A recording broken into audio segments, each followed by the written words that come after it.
¿Qué tal? Muy buenas noches. El Gobierno elevará el mínimo exento en el IRPF para compensarlo a la subida del salario mínimo.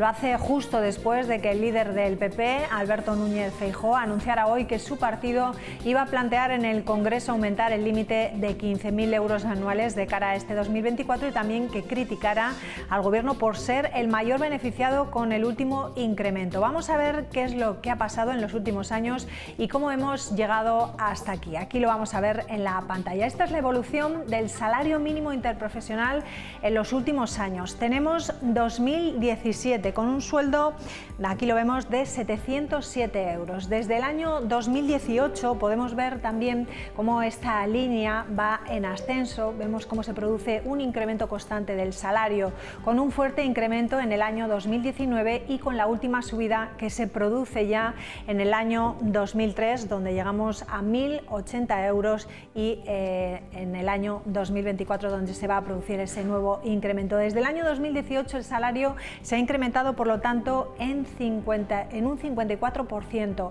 Son 398 euros más, es decir, en el 2018 teníamos 736 euros y en 2024 vamos a tener 1.134 euros. Este nuevo incremento va a afectar a 2,5 millones de personas, en especial a mujeres y también a jóvenes. Esta medida tendrá carácter retroactivo desde el 1 de enero de este año y va a mejorar sobre todo a las mujeres del ámbito doméstico y también a profesionales de la agricultura. Por lo tanto, una vez se ponga en marcha esta medida, sin el acuerdo de la patronal, solo Gobierno y sindicatos, el salario mínimo interprofesional estará fijado en esos 1.134 euros, lo que supone a la empresa unos 1.750 euros por cada trabajador que tenga a su cargo. De esta subida, el trabajador solo se va a llevar el 56% de ese sueldo, se lo lleva el resto, se lo lleva el Estado, y por eso hoy el Partido Popular había propuesto que se ampliase el tramo del IRPF exento de tributación, algo que los sindicatos también veían lógico. El 56% del incremento del salario mínimo va para los trabajadores y el 44% para el Estado. Por tanto, casi la mitad del incremento del salario mínimo se lo queda el Estado. Según el Ministerio de Trabajo, hay 2,5 millones de personas que están cobrando el salario mínimo. Eso, si cogemos la regla de 3, sale que los ingresos del Estado como consecuencia del incremento del salario mínimo suben en 840 millones de euros. ¿Qué propone el Partido Popular? Y lo va a proponer en Cortes. Incrementar la exención del impuesto de la renta con la misma cantidad de incremento del salario mínimo, para que el 100% del incremento del salario mínimo se lo lleve el trabajador. Si elevamos el límite excluido de retención desde los 15.000 euros actuales a los 15.876 euros, el 100% del salario mínimo se lo queda el trabajador. Creo que es justamente continuar la misma política que se hizo en los presupuestos generales del año 23, que fueron los que permitieron que este año no se haya pagado IRPF por parte del salario mínimo interprofesional y, evidentemente, con la subida que ha habido ahora, con la nueva ley de presupuestos, debería de contener exactamente la misma medida, porque a mí me parece que el salario mínimo interprofesional en nuestro país tiene que estar exento de IRPF. Bueno, y fin de semana que ha servido para puesta en común y también para valorar la situación política. Sánchez y su gobierno, y Feijóo y la cúpula del PP, se han reunido este fin de semana en Toledo, cada uno por separado y con sus respectivos miembros. Retiros de convivencia con sus respectivas cúpulas para diseñar nuevas estrategias de cara a esta legislatura. Sánchez, como ven, se ha reunido con sus ministros en la finca de Quintos de Mora. Allí, en Toledo, se les ha podido ver con ropa informal. El propósito ha sido analizar la difícil legislatura que se avecina después de lo sucedido este miércoles en el Senado con la aprobación de 2 de los 3 decretos ley impulsados por el Ejecutivo. Una sesión en la que se puso de manifiesto el desgaste que puede sufrir el Gobierno si las negociaciones siguen siendo tan complicadas. Este fin de semana se ha buscado estrechar lazos y aumentar la confianza y el conocimiento mutuo entre los ministros.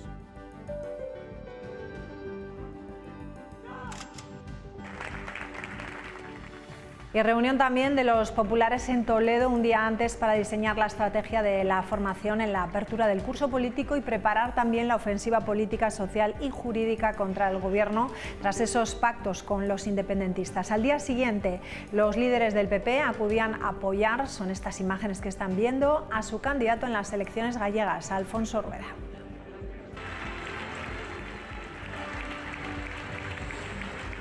Y mientras tanto, el Partido Popular de La Rioja denunciaba hoy que Pedro Sánchez vende la igualdad de los españoles a cambio de los 7 votos de Junts, algo que ha dicho el diputado Javier Merino, se vio en la sesión del Congreso de la semana pasada con esa aprobación de los Reales Decretos, una situación que ha señalado se va a repetir cada miércoles en esta legislatura. Un esperpento, fue una humillación, fue una deshonra. Y parecía un zoco en el que se estaba comprando y negociando la igualdad de los españoles a cambio de sacar adelante 3 Reales Decretos. Y también queremos mostrarle una imagen. El grupo parlamentario de Podemos Izquierda Unida en La Rioja no está por la labor de retirar esta pancarta que han colgado en la fachada del Parlamento con el lema Stop Genocidio, en referencia al conflicto entre Israel y Gaza, tal y como les ha pedido el grupo de Vox, al entender que esto es un uso político de la institución y puede además manchar su buen nombre. Esta pancarta se colocó el pasado día 12, el pasado viernes, y Podemos Izquierda Unida ya ha dicho que la va a mantener porque el hecho de que el Parlamento se muestre contrario al genocidio sobre la población palestina dignifica la institución.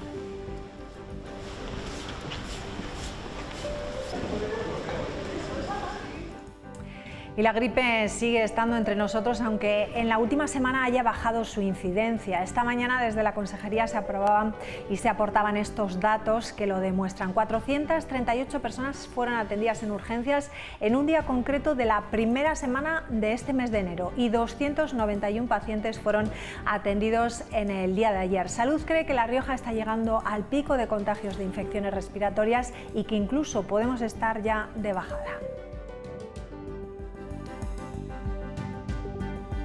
Bueno, pues señalan que nuestra comunidad está bastante mejor en cuanto a presión hospitalaria, algo que se ha visto reflejado en las atenciones en urgencias que han pasado de esos 438 en la primera semana de enero a los 291 pacientes que fueron atendidos ayer domingo. Una situación que aseguran está controlada y que esperan además que mejore en las próximas semanas.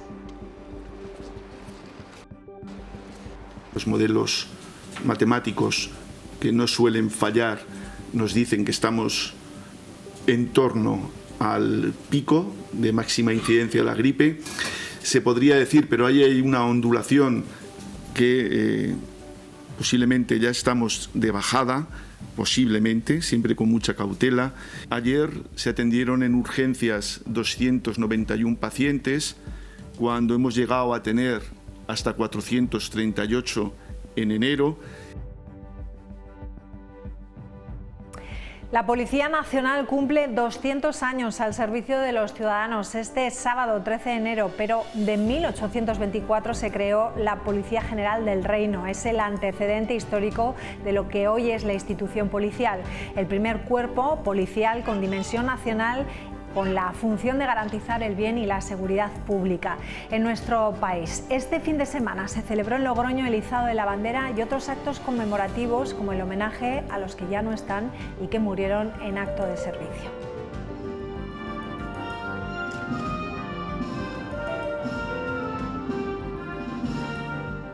Bueno, pues la Policía Nacional es el cuerpo estatal más antiguo de todas las fuerzas y cuerpos de seguridad de España. En unos instantes vamos a dar la bienvenida aquí al jefe superior del cuerpo en La Rioja y conoceremos todos los detalles de esta institución que ha sabido evolucionar y adaptarse a los desafíos de cada época. En unos instantes hablamos con Manuel Laguna. Hasta ahora, no se vayan.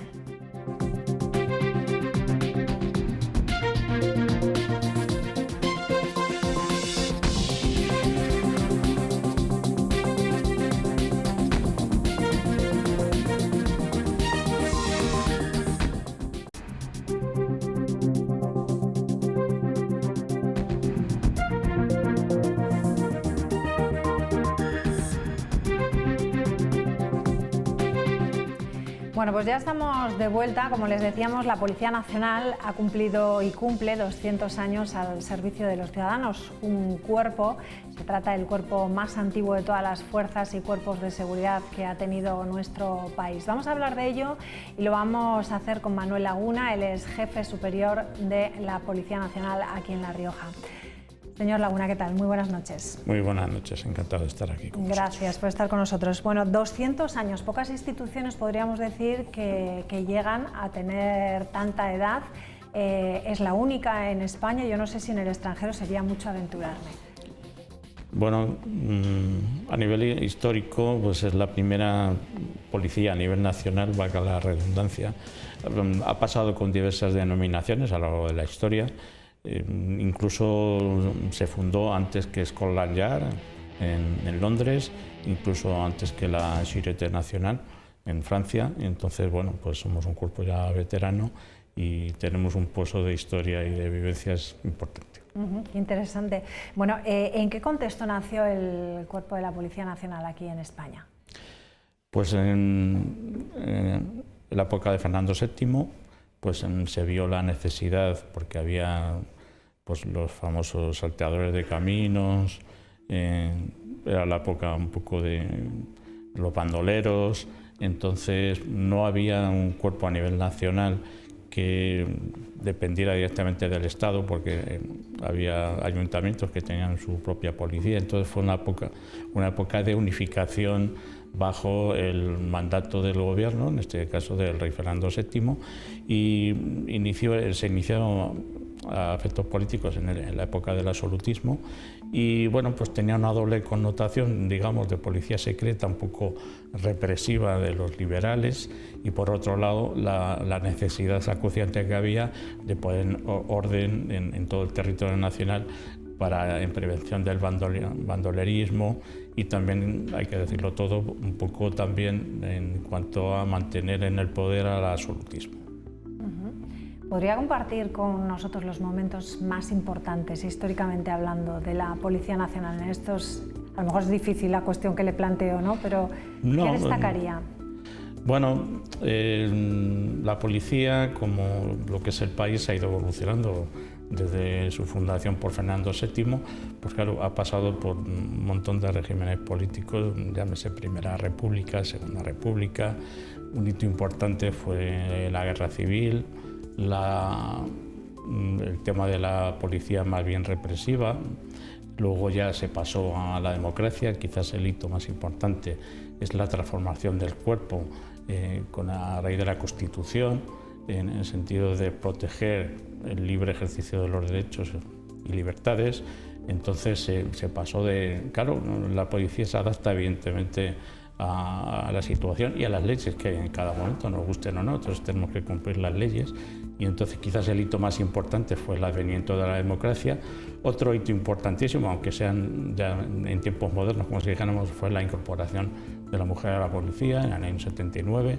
Esos serían para mí los hitos más importantes, y sobre todo a lo largo de estos 2 siglos la adaptación que ha habido a los cambios que se han producido en el país, y la permanente adaptación, sobre todo ahora con las nuevas tecnologías, la ciberdelincuencia, el tema de todos los temas digitales, delitos, ¿no? Y todo ese tipo de cosas, porque los delincuentes intentan ir un poquito más para adelante con nosotros, y entonces pues tenemos que estar en permanente cambio, sobre todo formación. Aquí un hito importante ha sido la creación de la Universidad de la Policía. Yo diría que la policía es un cuerpo hiperformado, en el sentido que a nivel de escala básica alrededor del 80% son titulados universitarios superiores. Otra cosa importante también es el tema de que para ingresar a la policía no hay requisito de edad ni de estatura, que en otras épocas sí. Hemos sido pioneros a nivel nacional, porque yo soy de los que piensa que el talento no tiene en cuenta ni la edad ni la estatura. Eso sí, luego cada uno tiene que desempeñar según sus aptitudes, tiene que desempeñar un puesto de trabajo u otro. Pero eso yo pienso que dejar talento fuera de la corporación por el mero hecho de ser un pelín más alto, un pelín más bajo, no tiene sentido. No tiene nada que ver, ¿no? Bueno, esos son los hitos históricos, podríamos decir. ¿Cuáles han sido los logros más destacados de la Policía Nacional? Los logros, pues hombre, en los últimos tiempos evidentemente la lucha contra el terrorismo, sobre todo de ETA, porque ETA acaba con ella la sociedad española en primer lugar, pero la actuación de los cuerpos y fuerzas de seguridad y sobre todo, además yo personalmente he vivido esa época, yo estuve destinado 10 años en San Sebastián en la lucha antiterrorista y luego también estuve en la lucha contra el yihadismo. Entonces esos son dos hitos importantísimos de los últimos tiempos que la policía ha dado una respuesta desde el punto de vista adecuada a la amenaza y sobre todo pues, en el tema de ETA que se acabó con el terrorismo y en cuanto a los, por ejemplo, el tema del 11M y ese tipo de cuestiones, la intervención de la policía en la resolución y esclarecimiento de los hechos ha sido fundamental. Vamos a hablar también un poco de la imagen. No sé si nuestros compañeros pueden ponernos también cómo ha evolucionado lo que es el uniforme de la policía. Mientras lo vamos viendo, a mí me gustaría hablar un poco de eso, de la evolución. Bueno, si me quiere comentar los trajes y enseguida le hago la cuestión que tengo planteada. Sí. Sí, esto es de la Guardia de Asalto, época de la República, que fue un cuerpo que se creó en la propia República para que la fidelidad de este cuerpo de seguridad pues fuera distinto a lo que era la época de la dictadura de Primo de Rivera. Bueno, esto es un ejemplo, pero antes oíamos hablar, venían los grises o venían los maderos, tenían connotaciones muy negativas, ¿no? ¿Cómo ha cambiado eso? Pues claro, como decía antes, la policía se tiene que adaptar a los cambios y sobre todo asumir la democracia. Entonces, la Policía Armada nace con los restos de las guardias de asalto de época republicana y carabineros, así se crea la Policía Armada y de tráfico, porque la competencia de tráfico en sus inicios, en la posguerra, fue competencia de la Policía Nacional y me parece recordar que fue en el año 58 cuando ya pasó a la Guardia Civil. Entonces, claro, en aquella época pues se puede decir, por un lado estaba quizás la policía represiva, porque había dos cuerpos, era el Cuerpo General de Policía, que era lo que popularmente se conocía como policía secreta, y luego que eran militares, lo que era la Policía Armada y de Tráfico, y luego posteriormente Policía Armada. Entonces, en la época de la dictadura, pues por un lado estaba la investigación, por un lado incluso a veces política, evidentemente, por lo que era la policía secreta, y por otro lado meramente la investigación de delitos, que siempre la policía siempre ha investigado pues, todo el tema de delitos comunes, con asesinatos, robos, eso es una faceta importante. Por eso existía lo que se llamaba la policía criminal, que era el equivalente a la policía judicial, que se dedicaba en sí a investigar todo tipo de delitos, y luego había otra vertiente dentro de la gente que no iba uniformada, iba como si dijéramos de paisano, que era lo que era la brigada político-social, y bueno, eso forma parte de la historia, nosotros somos historia. 200 años pues dan para mucho, bueno o malo, regular, eso que cada uno juzgue según su criterio. Bueno, ahora le vemos uniformado con un traje totalmente distinto, es un azul casi negro, podríamos decir, ¿no? Sí. Bueno, esto evidentemente tiene un porqué, en el sentido de que la Unión Europea tiene como objetivo que los cuerpos policiales a nivel general vayamos todos de azul. Es un criterio de la Unión Europea y entonces pues, bueno, pues fue adecuado cuando se produjo la unificación entre lo que era Cuerpo Superior de Policía, donde yo ingresé en el año 80, cuando se unificó con la Policía Nacional, que eran militares, pues a partir del año 86 se vio la necesidad, ya que adaptándonos un poco a las orientaciones y directrices de la Unión Europea, para unificar a nivel de todos los países de la Unión Europea la uniformidad policial, pues fuéramos de color azul, que por otra parte es el color más policial a nivel mundial en cuanto a la policía. Ha quedado claro esa curiosidad. Me gustaría saber un poco cómo ha evolucionado también lo que es la cercanía con la propia, y que eso estos días, es el mismo sábado, ustedes en su discurso hablaban de ello, ¿no? la cercanía que han conseguido tener, ¿no? Y la aceptación en la población, ¿no? Sí, he comentado en diversas entrevistas que las series de televisión, algunas incluso jocosas y graciosas, como fue en su momento Los Hombres de Paco o la serie Geo, que nos ha dado a conocer incluso a todo el mundo, porque ha tenido esta última serie, por ejemplo, un éxito importantísimo a nivel mundial. Entonces, eso también, Servir y Proteger, que es una serie de sobremesa, así, eso nos ha dado a conocer en el sentido de que somos ciudadanos como otros cualquiera, que no tenemos ningún tipo de prepotencia y que somos ciudadanos como otros cualquiera. En concreto, aquí en La Rioja, el 80% de la plantilla son gente de La Rioja. Entonces, lo único que queremos, y ellos en concreto, los que han nacido aquí, pues quieren lo mejor para su tierra. Y claro, una cosa importantísima es darnos a conocer, para eso está participación ciudadana, el gabinete de prensa, porque no basta con hacer las cosas y hacer las cosas bien. Lo que hay que hacer es darlo a conocer al público, porque lo que no se cuenta parece que no se hace. Entonces estamos potenciando pues, los colegios, plan mayor, en fin, las charlas que damos de ciberexperto para alertar a los niños del mal manejo de los dispositivos electrónicos y tal. Entonces estamos como si dijéramos echados a la calle, en el sentido de que la gente nos conozca. Y un detalle que me gusta resaltar es que alrededor del 80% de las intervenciones que hacemos día a día son humanitarias. Ahora los coches que tenemos van recientemente dotados de desfibriladores que nos donó la Consejería de Sanidad. Entonces, cada 3x2 nos tocaba hacer antes un masaje cardíaco. Ahora que tenemos estos dispositivos, mejor que mejor, pero alrededor del 80% de las cosas que hacemos son humanitarias. La gente nos asocia que si detienes a alguien por robo, tal, pero el 80% de lo que hacemos, sobre todo llamados al 091, son cosas humanitarias. Gente que se encuentra indispuesta. El otro día, por ejemplo, nos llamaron que una señora se había caído en su casa de la cama y la persona que estaba con ella no podía subirla a la cama, pues allí fuimos. O veces que a lo mejor los vecinos ven que no hay alguna persona mayor que no da señales de vida y tal, y tenemos que llegar con los bomberos, incluso derribar la puerta o meternos por alguna ventana, y en fin, todo ese tipo de cosas que muchas veces la gente no, pues hay que ponerlo en valor, esa vertiente humanitaria. Claro, desconocemos, ¿no? Hay que decir, el servicio de prensa funciona muy bien y eso le agradecemos también los profesionales del periodismo que exista ese feedback, ¿no? Tanto que ustedes, bueno, pues nos transmitan a nosotros y nosotros podamos contarlo al público en general. Ya que hablamos de La Rioja, de Logroño, la sede de la Policía Nacional, vamos a ir viendo también imágenes, también ha cambiado de lugar en estos últimos años, ¿no? Yo tengo que sentirme, la verdad, que muy vieja, porque yo creo que casi las conozco todas, o sea que eso es un problema que me lo tengo que analizar yo misma, ¿eh?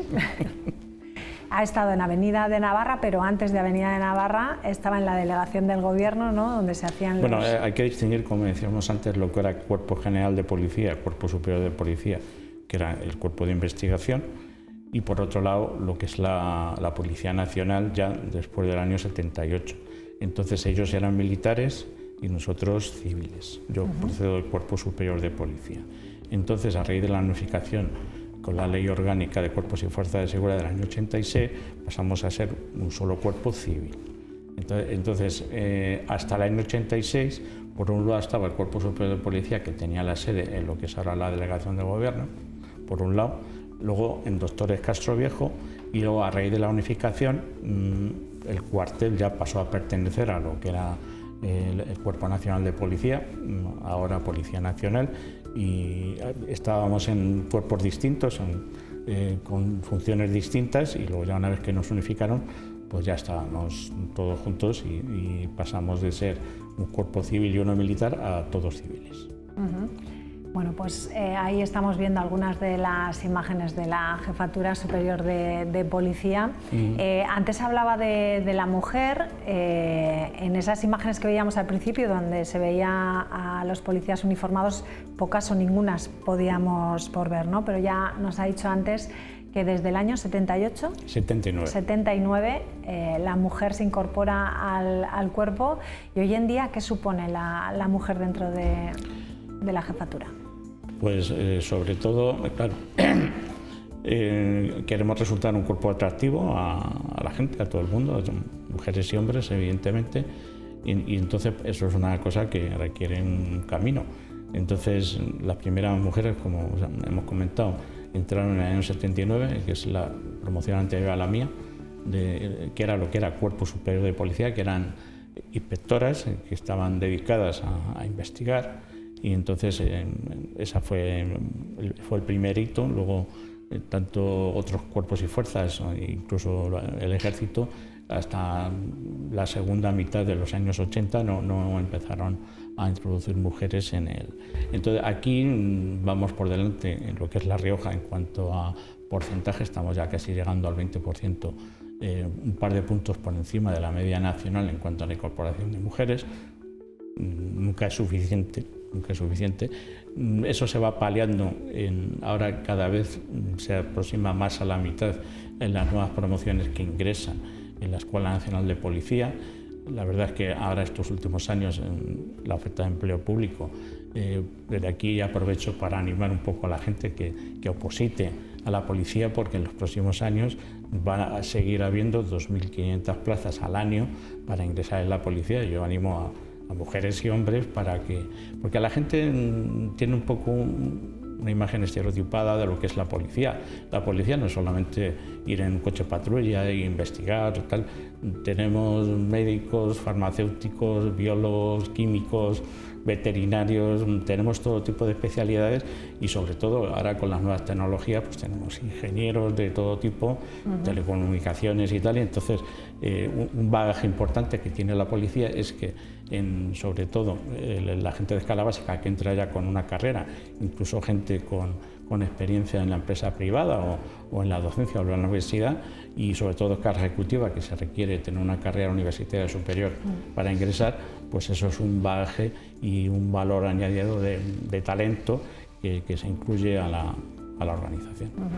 Bueno, mientras, ya tenemos que concluir, pero mientras vamos viendo imágenes de ese acto que se hizo el sábado aquí en la capital, lo tengo aquí presente y le tendría que preguntar si a la policía le inquieta la transferencia de competencias, por ejemplo, en materia de inmigración, que se está planteando ahora. Pues a la policía no nos inquieta para nada. Nosotros cumplimos las leyes, y con las leyes que hay ahora mismo, el tema de extranjería es una competencia, según nos atribuye la Ley de Cuerpos y Fuerzas de Seguridad de la Policía Nacional, pero no me compete a mí ese tipo de cuestiones. Si se cambian las leyes, pues las cumpliremos y punto.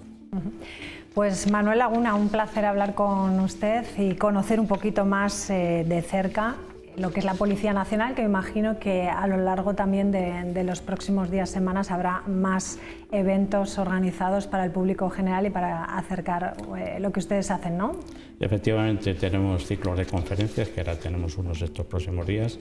Luego hay un concierto para niños en el Ayuntamiento en febrero. Luego hay más ciclos de conferencias.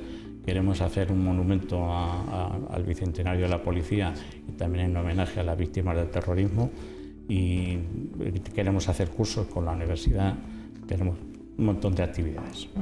Bueno, nos ha quedado pendientes también que les van a poner una calle, ¿no? Y una escultura también a la Policía Nacional. Podemos hablarlo en otra ocasión. ¿Cómo se sienten con eso, por cierto? Pues reconocido, porque era un poco una cosa que nos faltaba.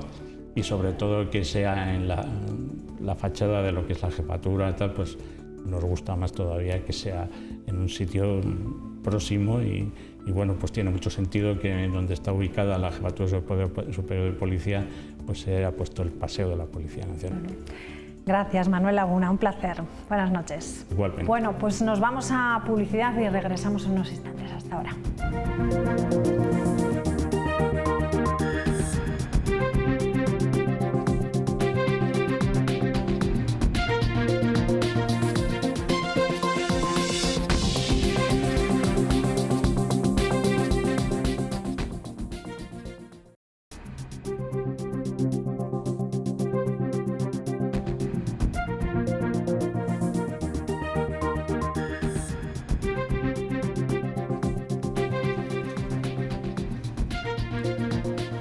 Bueno, ahí estamos viendo la evolución del salario mínimo interprofesional en los últimos años. Tenemos 2017 con un sueldo de 707 euros.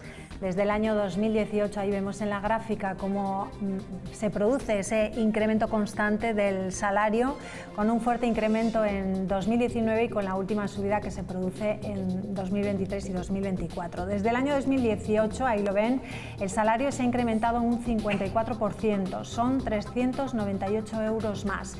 Este nuevo incremento va a afectar a 2,5 millones de personas, en especial a mujeres y también a jóvenes. Una medida que tendrá carácter retroactivo desde el 1 de enero de este año y que va a mejorar sobre todo la situación laboral de mujeres en el ámbito doméstico y también en la agricultura.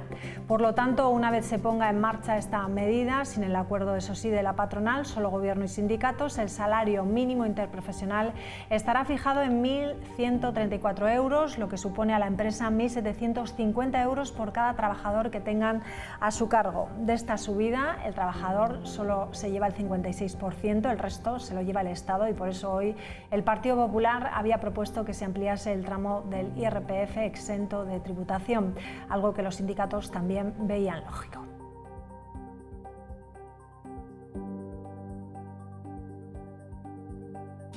El 56% del incremento del salario mínimo va para los trabajadores y el 44% para el Estado. Por tanto, casi la mitad del incremento del salario mínimo se lo queda el Estado.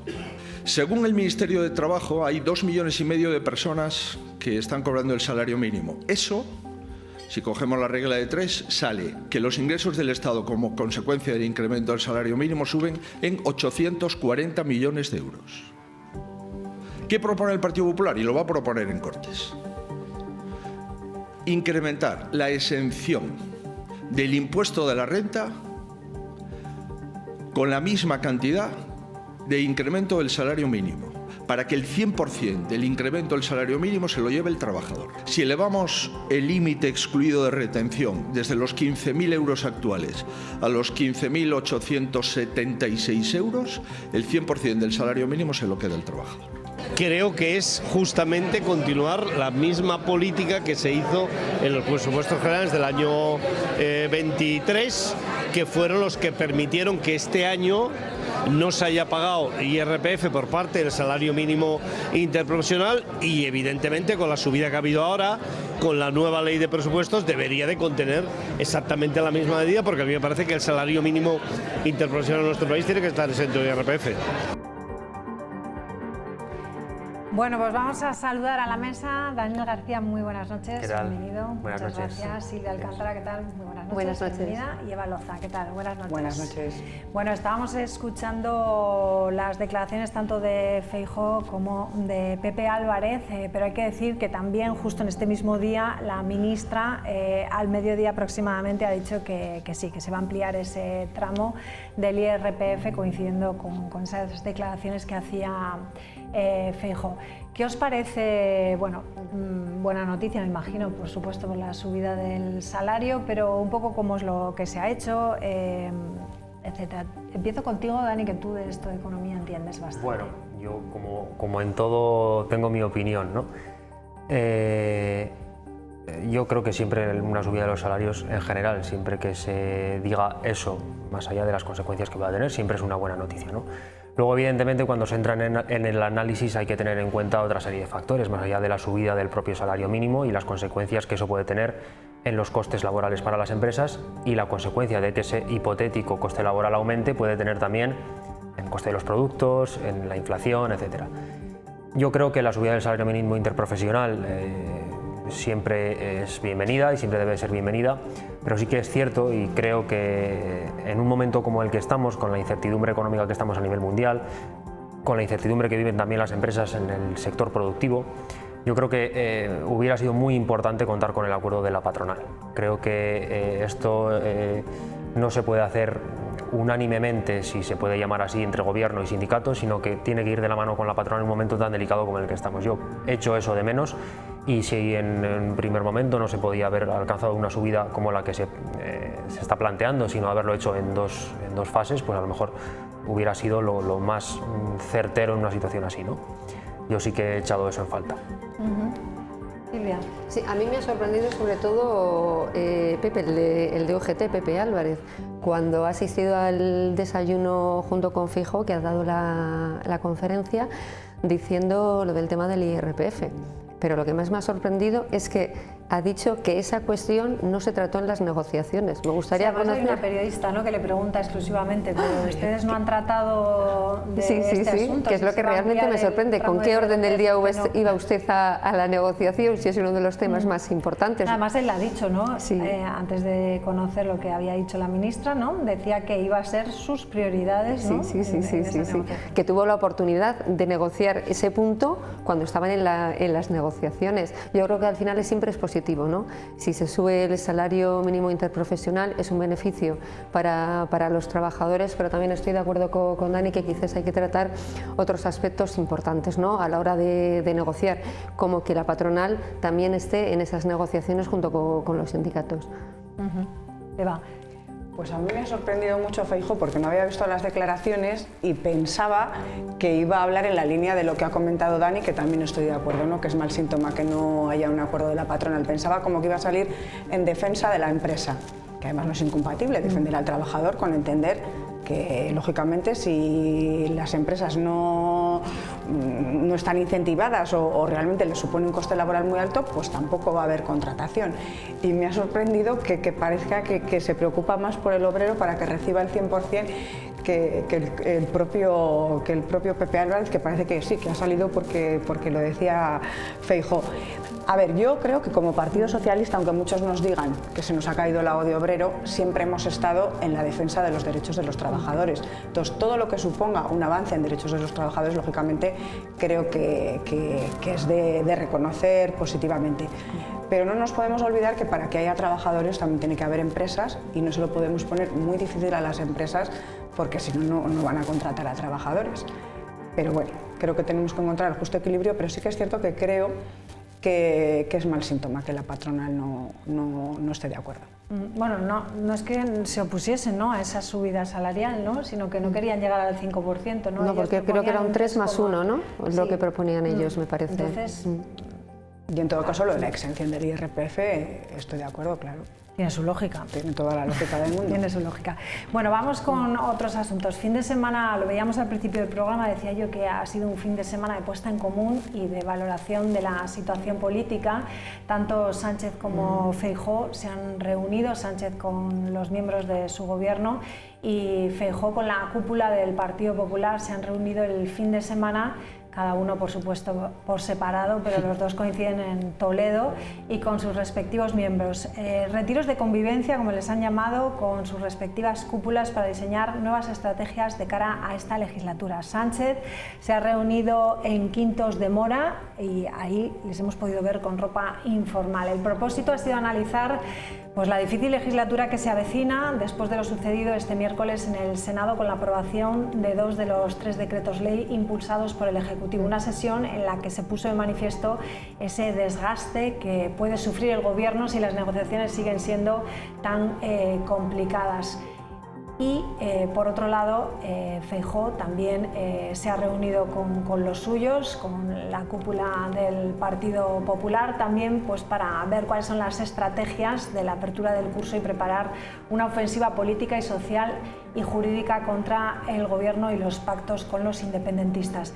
Al día siguiente se reunían en Galicia para apoyar la precampaña también de su candidato a las elecciones gallegas.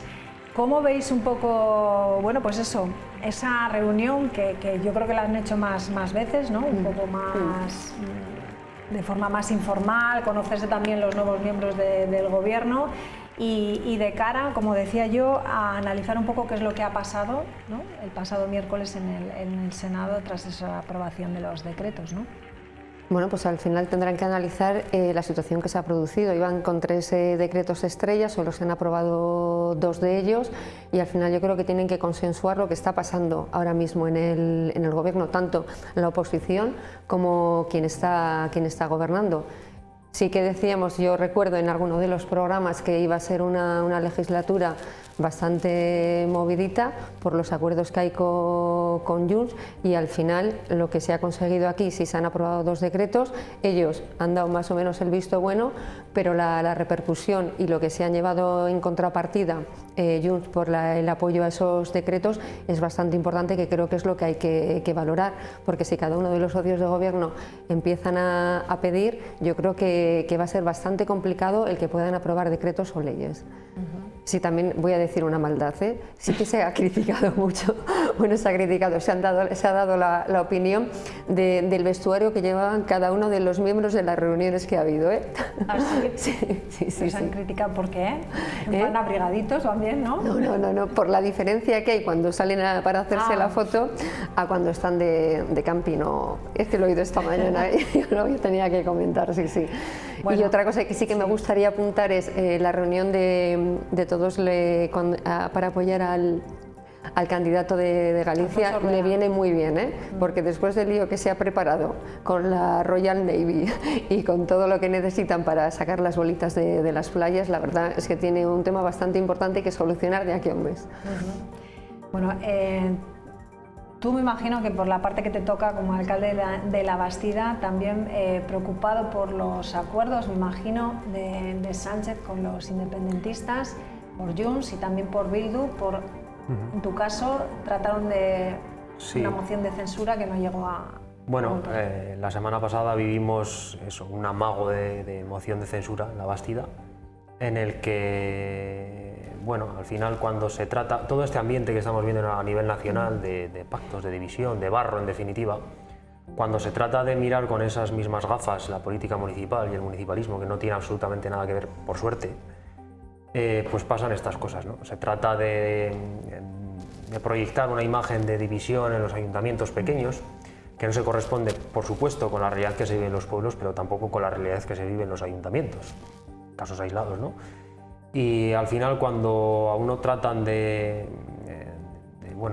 como se suele decir en estos casos, ¿no?, de expulsar del ayuntamiento, esgrimiendo argumentos que no tienen nada que ver con las políticas municipales del día a día, pues uno lo que detecta es eso, ¿no?, tratar de embarrar la política municipal con todo ese barro que inunda la política nacional, que por desgracia pues no es poco. Y lo estamos viendo, y lo vimos la semana pasada también en el caso de los decretos, que no ya como alcalde o ni siquiera como simpatizante o como cercano a ningún partido, ¿no?, sino yo creo que como ciudadanos, yo creo que la gran mayoría tenemos una preocupación por la situación que estamos viendo. Puedes tener más cercanía con la izquierda, más simpatía con la derecha, me da igual, pero que cada decisión que vaya a tomar el gobierno dependa de unas negociaciones y del todo vale a cambio de sacar adelante los acuerdos, yo creo que eso no es decente. Eso no es decente y yo creo que España no se lo merece, y que ojalá esa política municipal que mencionaba antes, de que en los pueblos todos nos olvidamos un poco de las posiciones máximas para llegar a acuerdos y que todos siempre te dejas pelos en la gatera, ¿no? De eso se tratan las negociaciones, pero ojalá se contaminase un poco la política nacional de ese espíritu municipalista y no al revés, y tal vez así dejaríamos de ver ciertas cosas como esta, y tal vez veríamos al Partido Popular y al Partido Socialista pues entendiéndose un poco más y no lo que estamos viendo ahora, que estas cesiones continuas al nacionalismo, al independentismo, que desde luego vivamos en cualquier parte de España, no nos vienen bien o no vienen bien a España. ¿Cómo está la situación ahora mismo en el ayuntamiento? Bien, la situación es de tranquilidad. O sea, sí que, bueno, pues estas cosas nunca son agradables porque al final tienen repercusión mediática, estás en el foco y, como digo, se traslada una imagen que no se corresponde con el día a día de la vida, en este caso en La Bastida. Más allá de todo eso, y una vez superados esos días, pues bueno, la situación vuelve a la normalidad, a todos a trabajar, tratar de hacer propuestas en positivo y luego tratar de hablar entre todos, ¿no? Que para eso es para lo que estamos ahí, tratar de entendernos, y los acuerdos, cuanto mayor consenso reúnan, pues más perdurarán en el tiempo, y yo creo que ese es el objetivo, o ese debiera de ser el objetivo de todos los que estamos en los ayuntamientos, por supuesto. El mío lo es, y el de más gente de otros partidos también, ¿no? Pero bueno. Bueno, enseguida escuchamos lo que ha dicho hoy el Partido Popular aquí en La Rioja, pero a mí me gustaría, Eva, conocer tu opinión sobre lo que ha pasado la última semana. Igual es un poco tu postura. A ver, pues yo en su día lo adelanté aquí y lo que digo aquí lo he dicho también en los órganos internos de mi partido cuando se han convocado, que por cierto ha sido después de ya la aprobación de, del pacto, el acuerdo con Junts. Y sigo opinando lo mismo que opinaba entonces, que no se debe gobernar a cualquier precio. Entonces a nadie se le escapa, y efectivamente, por supuesto que yo prefiero que haya un gobierno progresista, pero a nadie se le escapa que ha habido unas cesiones porque necesitábamos esos votos. Yo creo que esto no es calumniar, es que es la realidad, y decir lo contrario, pues eso es lo que sería perder todavía la credibilidad más de lo que creo que la estamos perdiendo. De todas maneras, estoy muy preocupada por la política en general, pero ya no solo por esto, porque es que veo que hay toda una especie de teatralización en todo. Incluso cuando sale Junts a decir que no se crea el gobierno, que tal, que los tenemos agarrados.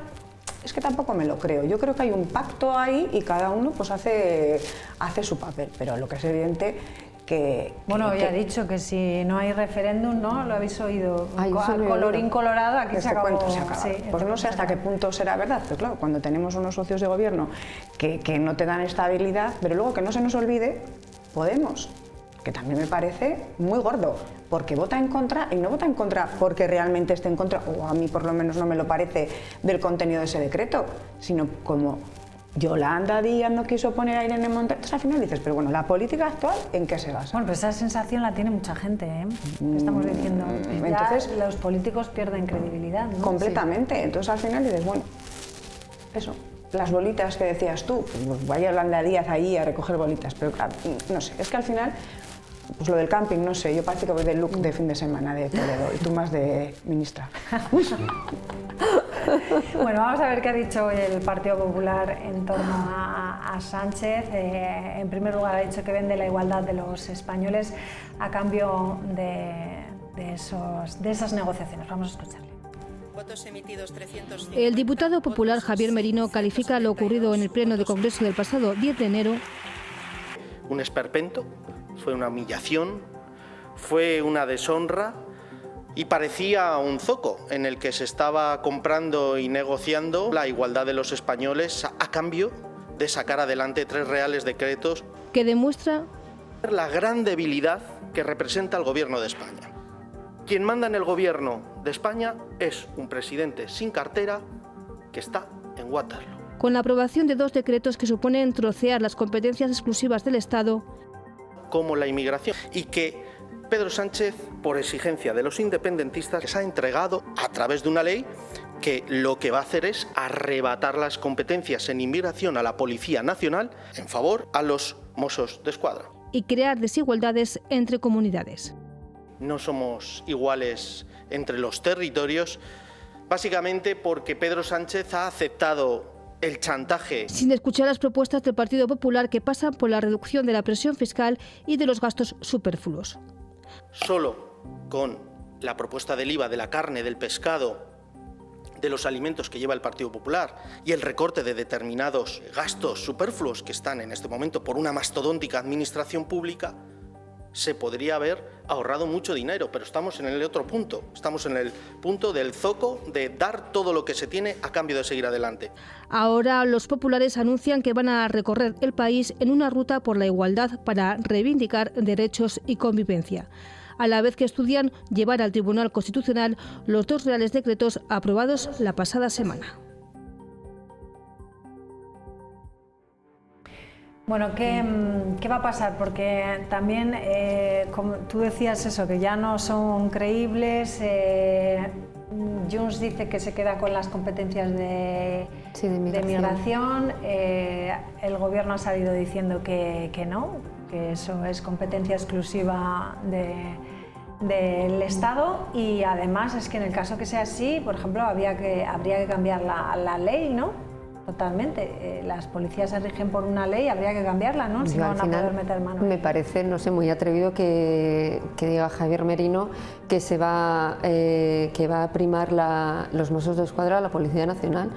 Al final, en otras comunidades autónomas como el País Vasco está la Ertzaintza, está la Policía Nacional y está la Guardia Civil, y al final es un consenso entre ellos. Tendrán que distribuir las competencias o tendrán que llegar a acuerdos, pero que diga esa afirmación tan rotunda a mí me parece excesivamente grave.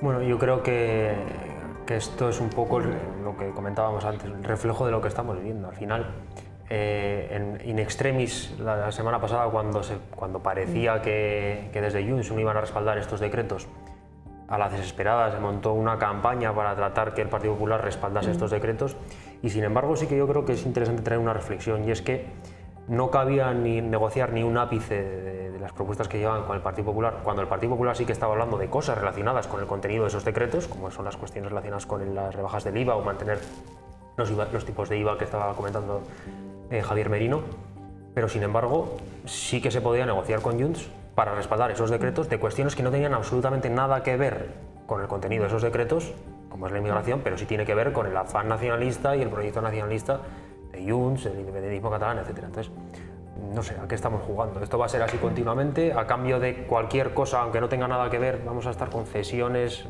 pues lo que decía yo al principio, de interior, de lo que sea. Al final va a ser una legislatura muy movida y vamos a tirar de un lado y recoger de otro, que es lo que va a pasar durante toda esa legislatura.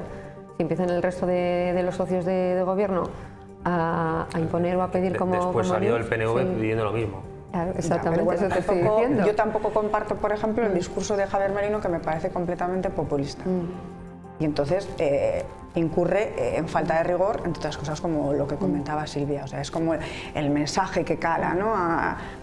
No sé, es que yo estoy muy decepcionada no sé si con la política en general, los políticos, que al final dices, pero los intereses de la ciudadanía, ¿para cuándo? ¿No? Que buscan más el dejar, pues eso, el zoco, el mercadeo, pues eso, el mensaje populista que cale, pero a ver cuándo nos preocupamos realmente de los ciudadanos, ¿no? Que es para lo que les han elegido.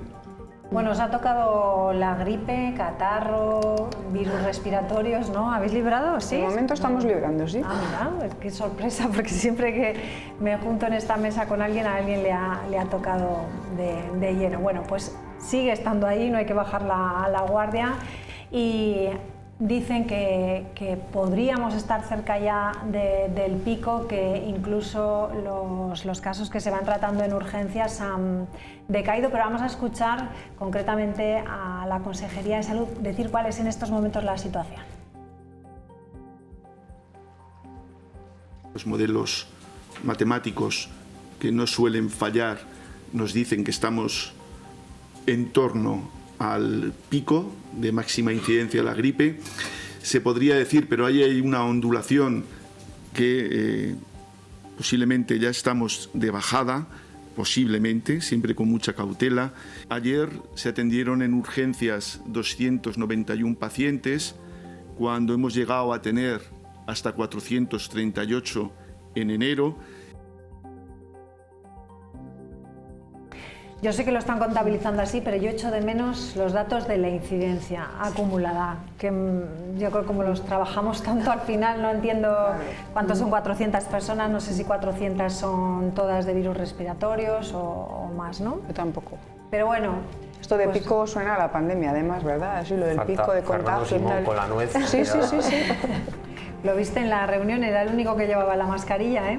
Justo antes de... Sí. Bueno, pues lo dejamos aquí. Muy bien. Esperemos que sigáis así, que no pilléis ningún virus, porque hay que mandar recuerdos a aquellos que lo están pasando realmente mal, porque la gripe A está costando liberarse de ella. Bueno, pues muchísimas gracias a los tres, como siempre. Buenas noches. Y les dejamos ya con nuestros compañeros de deportes, con Campeones. Adiós.